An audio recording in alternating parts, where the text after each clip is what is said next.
We are live with some breaking news. That's right.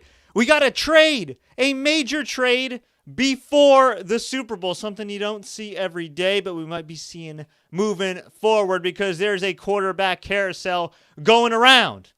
Jimmy G. Deshaun Watson. Aaron Rodgers. Ooh. But the first domino to fall, or dominoes, are Matthew Stafford and Jared Goff, because according to Adam Schefter of ESPN, Matthew Stafford is no longer with Detroit. Jared Goff is no longer with LA. What's up? Fred Richani, TSC News, your home for NFL news updates and interviews. If you're new here, please consider subscribing. According to Schefter, Detroit is dealing quarterback Matthew Stafford to the LA Rams in exchange for not one, but two future first-round picks, a third-round pick, and quarterback Jared Goff. What the hell? Now, first off, I think Goff for Stafford straight up is a really good trade. I think throwing in a third-round pick is a good trade. But this is with all due respect to Matthew Stafford, who in some ways is kind of underrated. I know some people call him Stat Padford because he never won a playoff game in 11 years with Detroit. He's never won any games of real importance, but he's had a lot of game-winning drives. He's made the most out of what's been around him or not around him. But the fact that the Rams traded not one, but two future first-round picks for Matthew Stafford, a quarterback who's never won a playoff game in over a decade, that's a little shocking to me. Now, if you're the Detroit Lions, this is a great trade.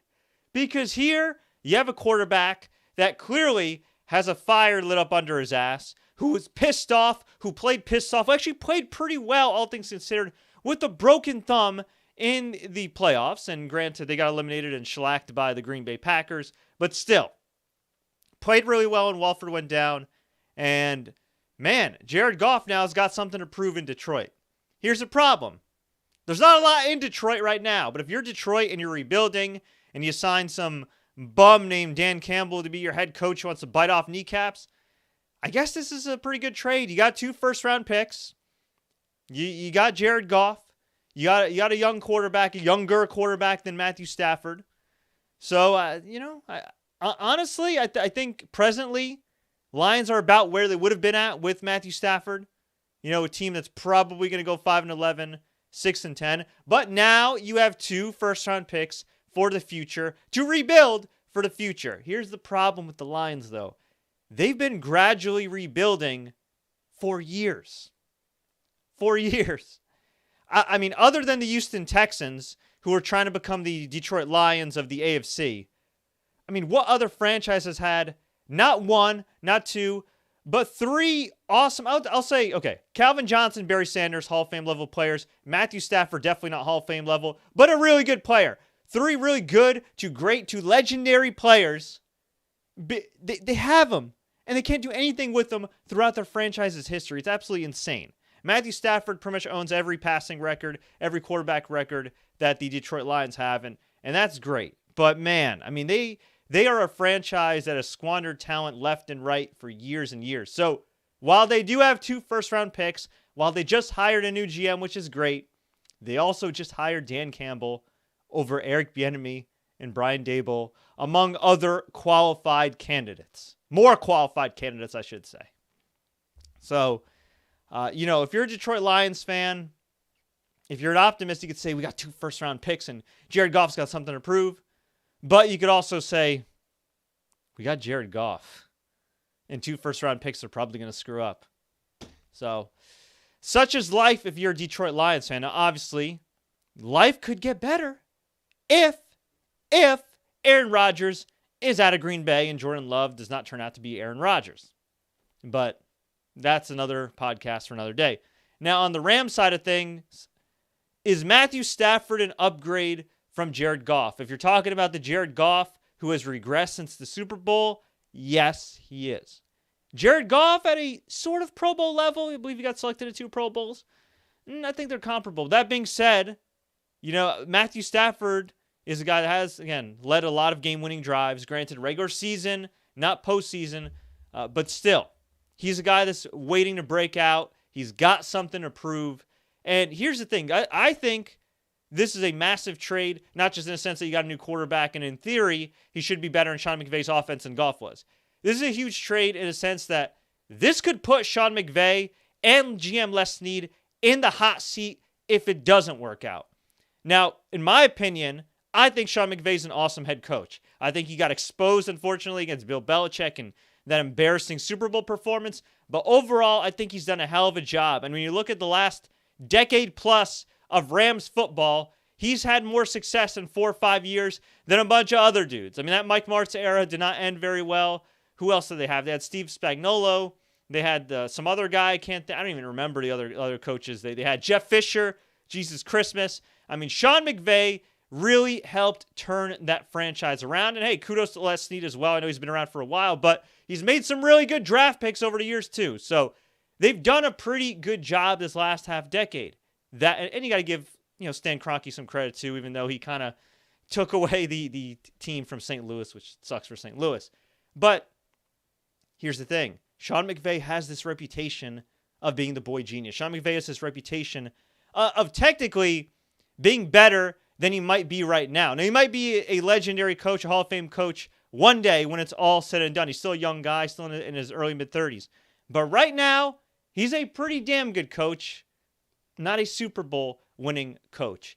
And everybody says it's about Sean McVay's system, and we're going to hire all these assistants from Sean McVay's system, and they're all going to implement it, and they're all going to be successful. Well, you look around the league, and Matt LaFleur, you didn't trust the MVP in the playoffs. You look at Cliff Kingsbury with the porn star name in Arizona. Yeah, didn't really do so well. They melted down in Arizona. You look at Zach Taylor, who's an absolute embarrassment. I mean, Zach Taylor makes me want to apologize to Marvin Lewis for all those times I ever criticized him. I'll just put it that way. So the Sean McVay coaching tree, not looking that great. Sean McVay's resume in recent years, not looking that great.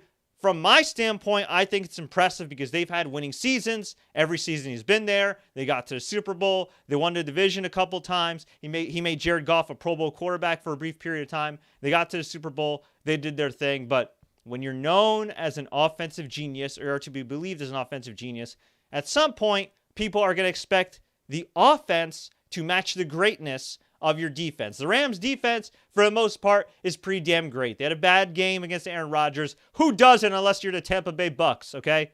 So this is a big one for Sean McVay. He's going to get a chance to prove with a quote-unquote real quarterback that he can make it happen with Matthew Stafford. But then there's also the questions I have here. If Matthew Stafford was traded for at one point, Pro Bowl level quarterback in Jared Goff, plus 2 first-round picks and a third-round pick, how much is Deshaun Watson worth?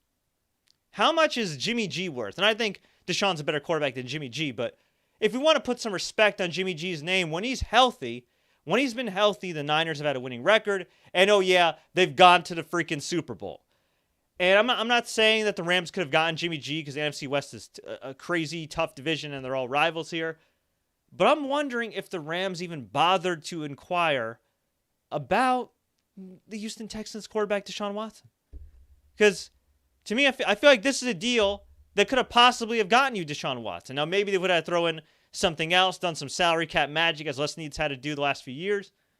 But I don't know. And in terms of Les Snead being in the hot seat, I did give him props for being risky. I did give him props for making some good draft picks. I think Jordan Fuller, definitely a hidden gem. Cam Akers, hell of a pick.